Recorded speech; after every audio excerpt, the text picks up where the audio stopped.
You're looking into the eyes of a robot, and he's looking back at you. He's curious about who you are and what you're up to. This is Vector. This is a video about Vector. He's a new creation from Anki.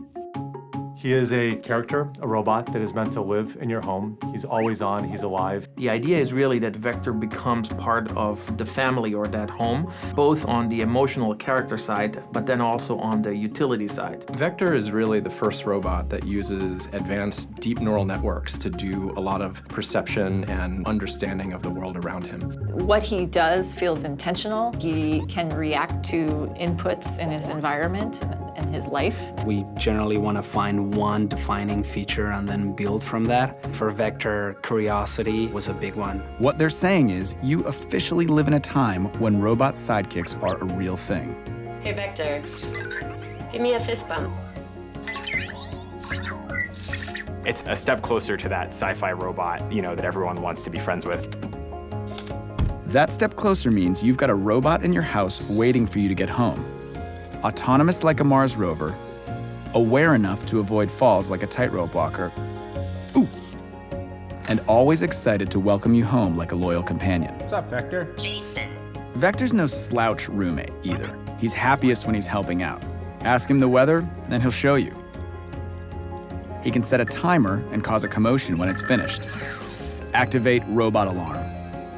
And he can connect his robot brain to the internet to answer your questions. Definition of life, the characteristic state in the world of living. He's a little robot who brings a lot to your house. He's also a little robot with nearly 700 parts. That one right there, that's his soul part. Okay, I made that one up, but the little guy's got soul.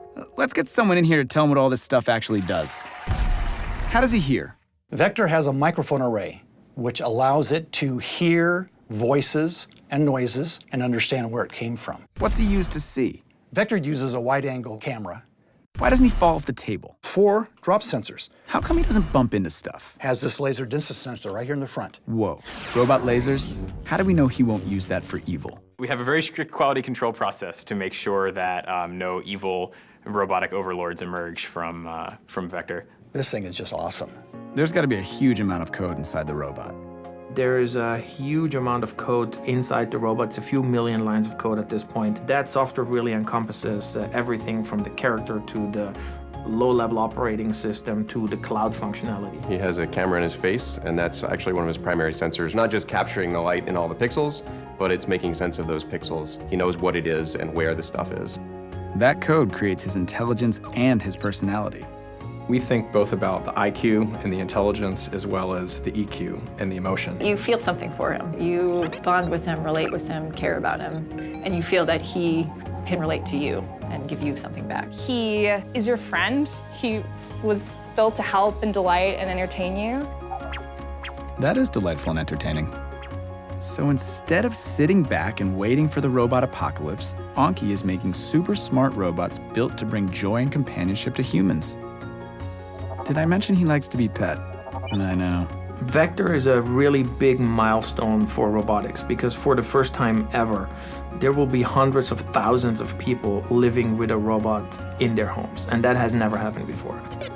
Vector is ready to live in your house. Or at least he will be after this nap. Sweet robot dreams, buddy.